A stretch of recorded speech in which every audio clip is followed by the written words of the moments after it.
Hey everyone, me Kevin here. Oh my gosh, Robinhood earnings were a complete cluster F, an absolute disgusting disaster. I'm embarrassed to say I have shares in this, I sold covered calls, I took like a 99% profit on the covered calls already because the stock's just been going down. Yeah, I got lucky, I bought some shares pre-IPO, some shares at IPO, but still, the stock is being worthless. I may as well just invest in Nvidia because it's going straight up to the moon. My gosh, listen to these numbers, okay? Total funded accounts. Robinhood wants to compare year over year and tell you that their total funded accounts went up. Well, when you compare quarter to quarter, total funded accounts dropped from 22.5 million at the end of the second quarter to 22.4 million. They lost users. That's not okay. This company's priced like a growth company, and they lost users. That don't work. It doesn't, no, this is horrible. Folks, Robinhood is a $33.8 billion company. They're not profitable, and now their user growth is shrinking. Now, analysts were expecting to see growth. First of all, just the word growth, that would be nice. If you're looking for stagflation, here you go. Stagnating with user growth. Analysts were expecting 24 million and instead got a decrease of 100,000. So they're expecting to add 1.5 million users. They got a decrease of 100,000. Also, that's total funded accounts. Well, just because you're funded doesn't mean you're active, right? Monthly active users were at 21.3 million in the second quarter. That dropped to 18.9 million. But you won't know that looking at their actual financial summary page. Why would you not know that by looking at their financial summary page? Because they only give you increases year over year here. It's like they're trying to clickbait you with the year over year numbers. You go quarter to quarter and it's like, oh yeah, it's not very good. It's not good. In addition to that, Robinhood's revenue fell to $365 million from $565 in the second quarter. Huge decline from April, May, and June. Huge decline. Robinhood posted a total loss of $1.32 billion or $2.06 a share. Folks, we wrote it down for the live stream. We were expecting an EPS of, a GAAP EPS of negative $1.11. They almost doubled the expected loss. That's bad. Crypto revenue decreased dramatically. Crypto revenue was just $51 million, which is down from $233 million last quarter. I mean, look, I know last quarter was big because of Dogecoin, May, SNL, right? But oh my gosh, crypto revenue, $51 million from 233? Where do you go from here? Hopefully up, but this is not good quarter over quarter. That is a decline of 78.2%. So no surprise, Robinhood was down 8% after hours. Now, it's worth mentioning that Robinhood decided to IPO right after they did their first and only massive affiliate program. Between January 22nd and February 2nd, I want to say, right around that GME crisis time, which nobody was able to pitch them anymore after January 28th. But between January 21st-ish and the 28th, they had an affiliate program where people like YouTube or Instagram or TikTok creators would get an affiliate bonus for everyone referred to Robinhood. So Robinhood was getting millions of new signups in the first quarter right before IPOing to basically IPO at the highest valuation possible, which you can't blame them for that on one hand because it's I guess that's sales, right? But immediately after they IPO and after that one time they did that, they basically canned the affiliate program. They didn't bring it back. Remember they did 4 free stocks? Just conveniently right before the IPO.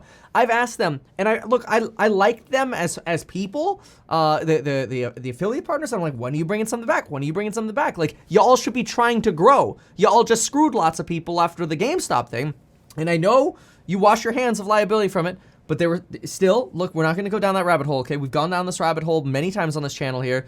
I'm not going to go down this rabbit hole. I see both sides. I'm going to leave it at that, and I'm also going to leave it that I'm pissed. That's all, okay? But now, in addition to only doing the affiliate program conveniently right before the IPO and then not bringing it back again afterwards to try to expand to new customers, on top of that, how freaking long have we been told that crypto wallets were coming? Come on, folks. Coinbase Pro is taking you all to the cleaners. Their fees are $5 more than yours per transaction. I have to say, Robinhood does have the best fees that I have found for cryptocurrency. That's the best that I found. Yeah, I mean, Coinbase Pro, you actually have individual wallets for every cryptocurrency. Robinhood says they're coming. I think that's going to be a big catalyst for Robinhood.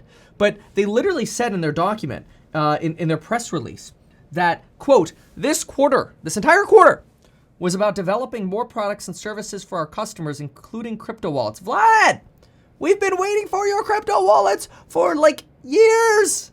Let's freaking go. Instead, they launched 24/7 live customer service so that you can get customer support anytime and on any topic. Maybe I should call them and ask them about these earnings and why they're not comparing to the quarter.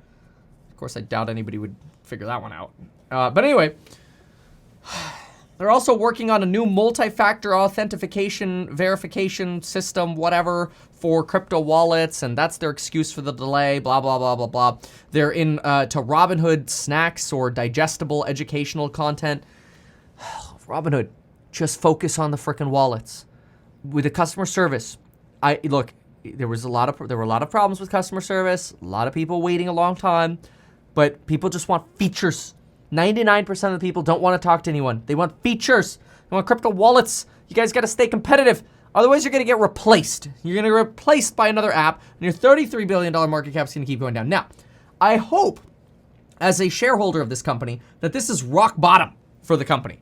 Okay, I hope it's rock bottom because they're expecting flat new funded accounts next quarter as to this company quarter. So hopefully it's just up from here. Hopefully next quarter or the quarter thereafter they come out with crypto wallets, and hopefully Robinhood can finally start going up again.